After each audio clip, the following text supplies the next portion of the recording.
on the topic, technological innovations and entrepreneurship to enhance youth employment in Kenya. So there's a major gap in Africa right now. We are unable to utilize all of our resources, such as the youth, for instance. Africa has the youngest population in the world with over 60% under the age of 25, yet the unemployment rate is rating for about 20%.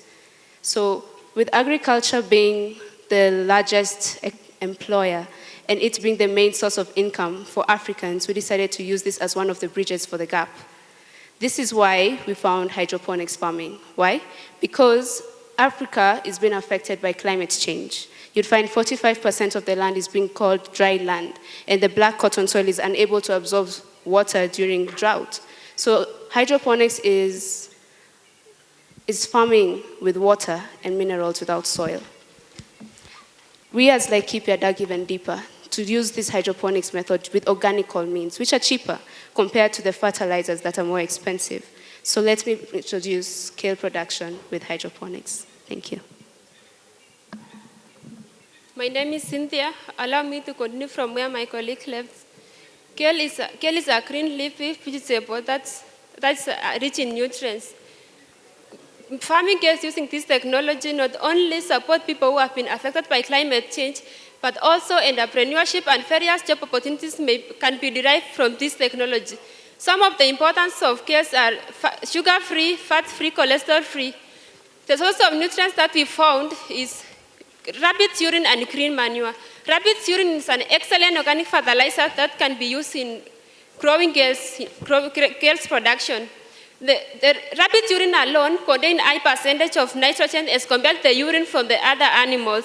And when mixed with molasses and maize starch, it produces certain nutrients that can be used in farming kales using hydroponically. Rabbit urine can also be used as a pesticide and hence reduce the pest load and boost the crop health. The source of another source is green manure. Green manure, this is for the collection of animal waste such as cow dung, poultry waste, and kitchen refuses. They then diluted to form a liquid solution that may be used in hydroponic farming. We have requirements in kale production. We have several of them, as you can see. The material needed for growing kales hydroponically, they need to be chosen carefully. These materials include water pump, pipe, and containers. They ought to be durable and designed to fit hydroponic farming. Thank you. I'm Clinton Seneca. How then does this hydroponic farming of kale provide employment opportunities to youth? It provides employment opportunities to youth because, one, we need rabbit urine. Rabbit urine requires the rearing of urine, rearing of rabbits. Rearing of rabbits will provide employment opportunities to youth so that they can be able to rear urine, to rear rabbit, produce urine, and sell the urine to farmers who will now convert it, mix it with the maize starch, molasses, in order to produce fertilizer that will be used to go. That will be used to carry out hydroponic farming. Allow me now to go to the analysis of the strengths, weaknesses, opportunities, and the threats that comes up with the farming of hydroponic farming of kales. One of the strengths is that hydroponic farming is cholesterol-free. Hydroponic farming of kale is cholesterol-free, starch-free, and even sugar-free. It stimulates the health of individual. The second one is the weaknesses. One of the weaknesses is that it suffers from the perception and competition that exists in the market. We also have the opportunity. Opportunity is that you can produce a variety of crop at any given period of time within the year. Lastly, allow me to talk about the threat. The threat is that some government policies, they may be favorable or Thank you very much. Our time is up. Thank you very much. Over to the judges for questions. I think my very first question is to understand what really is the problem you're solving vis-a-vis the employment you're trying to create around the theme. I understand that the theme of this symposium is trying to solve unemployment, the cost of living. So please correlate these two things for me. Thank you very much. Judges? Thank you so much. I would like to know how you plan to beat the competition in the market. Thank you for the presentation. I would like to know, let me ask this question and feign ignorance. Compared to soil, what is the advantage and where do I get these alternatives we are calling rabbit urine, molasses, and maize starch? Are they available really when you go to the ground? Are they available? Thank you very much. A good study, yes, touching on climate change, food security, and so forth, which are current issues. My question would be, how can this hydroponic farming being proposed leverage on technology? Today we have AI. How can we, make use of AI to boost this? And lastly, youth of this nation don't want to hear anything to do with djembe, to do with anything with urine, rabbit, and all those guys. I mean, how can we make these sellable to the youth? And what do we make out of it in terms of money?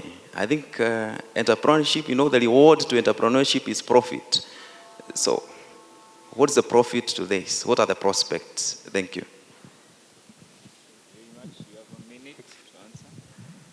Thank you. If I may begin with the first question.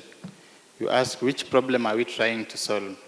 We are trying to solve the problem of unemployment. That one is the first one. We are also trying to solve the problem of food security. Food security, we know at some given point in time, there is lack of this commodity, vegetables in the market. But with hydroponic farming, you can be able to produce at any given time around the year. There is no specific time for production. You can produce at any given time. The other question I can handle is the one on profit. Hydroponic kale farming, when we use organic manure, it will lead to high quality output and quantity. And we know very well that high quantity and quality will have higher prices compared to the ones that exist.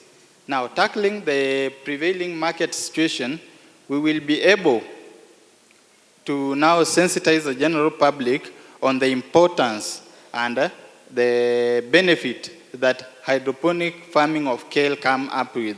Mostly recently, Thank you. The next questions, you can look to answer them.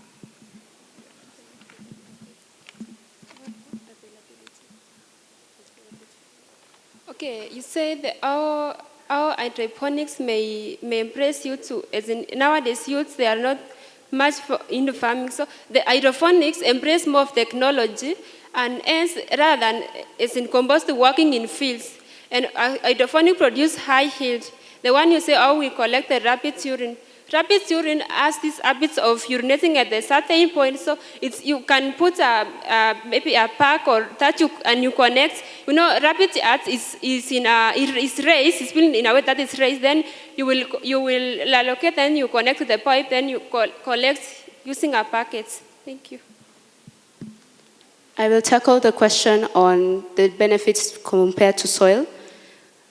When it comes to hydroponic farming, it's basically farming with water and minerals alone. So the soil, you'll find some instances where some other crops are leaching out from more materials, more minerals, compared to other crops. But when it comes to hydroponic farming, the minerals are distributed evenly. That's one.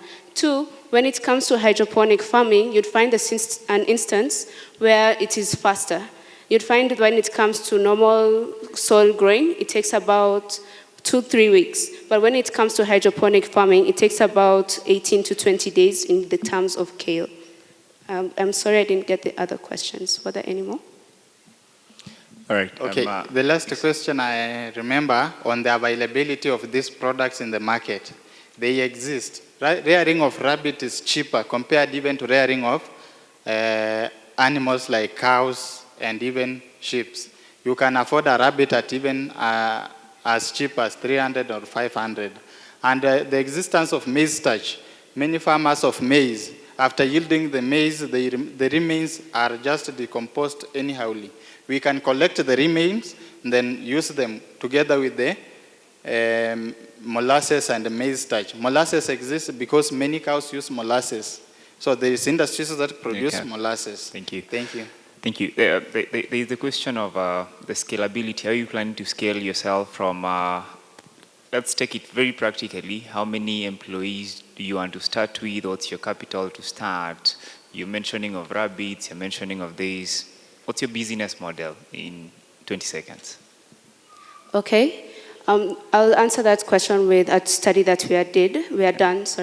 There was a trend that a person came from a university, a director of Minimar University. He hired 101 youth to participate in hydroponics alone. So if we were able to get maybe 150, we'd be able to get people to rear also and use the same urine for the hydroponics.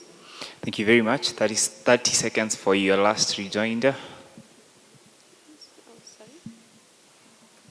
Thank you. I think to conclude on my last rejoinder is that hydroponic farming is possible.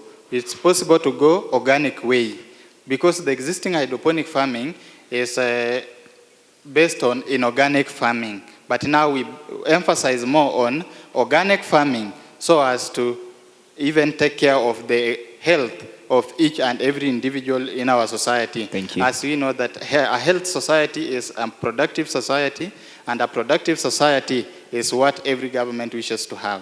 Thank you. Thank you very much. Let's appreciate Team Laikipia. Thank you very much. As the Dean comes, we request any other team that has their written reports, please submit them to this table of judges. Thank you very much. Karibu, Dean. Thank you very much. That's what we are going to do for the rest of the day. I don't know, CS, if you have a word. Yeah. Otherwise, we would, yes, you might want to have a word before we exit. Thank you very much, Dean. I just want to